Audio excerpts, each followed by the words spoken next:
Video ketiga dalam serial Fasih Huruf membahas huruf dal dan huruf dot. Pastikan ketika kita membaca huruf dal dengan huruf dot tidak tertukar ketika membacanya. Perbedaan antara huruf dal dengan huruf dot yang pertama adalah dari sisi rahang. Huruf dal adalah huruf tipis, sedangkan huruf dot adalah huruf yang selalu diucapkan di rahang tebal. Lalu dari sisi sifat, sifat dari huruf dal adalah huruf yang memiliki sifat syiddah atau tertahan bunyi hurufnya. Sedangkan huruf dot adalah huruf yang punya sifat rokhwah, mengalir bunyi hurufnya. Maka pastikan ketika membaca huruf dot selalu terpenuhi sifat rokhwah. Bagaimana kita mengetahui huruf tersebut punya sifat syiddah atau rokhwah? Maka contoh paling sederhana kita ambil salah satunya huruf sin. Huruf sin adalah huruf yang punya sifat rokhwah, mengalirnya bunyi huruf. Sehingga ketika diucapkan, maka bunyi huruf mengalir dulu sebelum bunyi harokat. Sa, si, su. Itu adalah huruf yang punya sifat rokhwah. Maka huruf dal ini syiddah. Maka ketika diucapkan, dia tidak mengalir bunyi hurufnya. Da, di, du, tidak mengalir. Sedangkan dot ini adalah huruf yang punya sifat rokhwah, mengalir bunyi hurufnya. Hanya mengalirnya huruf dot tidak seperti huruf sin. Mengalirnya huruf dot ini dia tidak bisa panjang. Jadi mengalir tapi singkat. Maka ketika diucapkan harus ada sifat rokhwahnya walaupun singkat. Do, di, du. Itu adalah sifat rokhwah dari huruf dot. Kalau kehilangan sifat rokhwah maka dia jadi syiddah. Dan agak sulit nanti membedakan dengan huruf dal. Do, di, du. Tidak bisa dibedakan dengan huruf dal. Maka sifat rokhwah dot harus terpenuhi. Do, di, du. Juga dari sisi makhraj, huruf dot, makhrajnya adalah tepi lidah bertemu dengan gigi geraham. Do, do.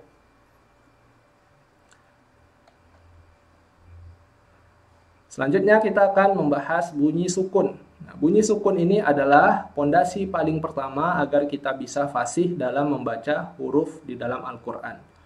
Bunyi sukun dari huruf dal adalah de. Kenapa de? Karena huruf dal memiliki sifat qalqalah atau bunyi yang memantul. De, de. Sedangkan huruf dot bunyi sukunnya adalah dia tidak punya sifat qalqalah, maka jangan sampai memantul. Jangan memantul. Jadi dia hanya memiliki sifat rokhwah. Jadi bunyinya memanjang, istitolah. Nah. Selanjutnya ade. Maka karena huruf dal punya sifat qalqalah, maka terdengar bunyi pantulan. Ade. Ade. Bunyi dot tidak punya sifat qalqalah tapi rokhwah. Ab, ab, ab. Nah, juga ketika membaca huruf dal sukun jangan seperti bertasdid. Contoh, kalau di sini bacanya ade, ade, ade. Kalau dia bertasdid ade, ade, ade. Jadi ada perbedaan. Maka kalau dia sukun jangan seperti bertasdid. Ade, jangan bertasdid karena sukun saja. Ade, qalqalah saja. Ade. Kalau bertasdid ade. Ide. Yang pertama ide, qalqalah ide. Yang kedua ib. Ib. Ucapkan bunyi huruf dot mengalir di rahang tebal.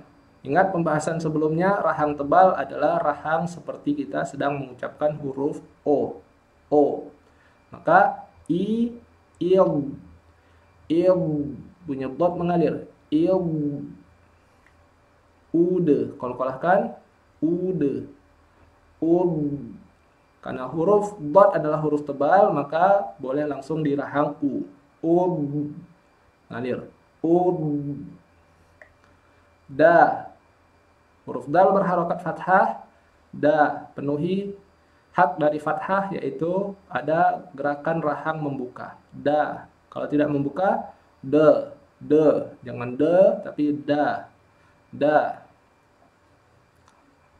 Selanjutnya huruf dhad berharokat fathah. Do. Bentuk rahangnya seperti rahang tebal. Alirkan dulu bunyi huruf dhad, baru buka rahangnya. Do. Do. Do. Dan membukanya jangan mundur. Kalau mundur ba, jangan ba, tapi do. Jadi bunyi harokat fathahnya bunyi tebal sempurna. Jangan mundur ke belakang. Do. Do. Di.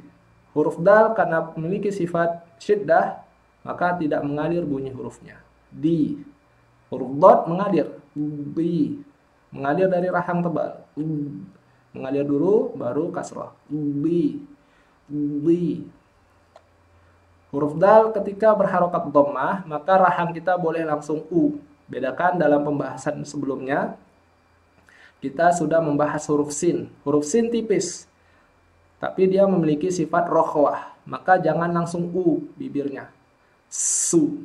Sedangkan huruf dal adalah huruf tipis, maka boleh langsung berbentuk u. Kenapa? Karena tidak ada perbedaan. Kita mau mengucapkan du dengan du, bunyinya tidak berubah. Karena bunyi huruf dal tidak mengalir atau syiddah, tidak mengalir bunyi hurufnya. Sedangkan dot ini adalah huruf yang punya sifat rokhwah. Hanya huruf dot ini adalah huruf tebal, maka boleh langsung u juga. Du. Maka perbedaannya di mana? Maka kalau huruf dal dia syiddah, tidak mengalir, du, bibirnya juga langsung u, du. Sedangkan dot dia rokhwah, du, du, du. Nah, pola selanjutnya du, du. Perbedaannya yang ini syiddah, yang ini rokhwah. Du yang pertama, du. Yang kedua, du. Du, du.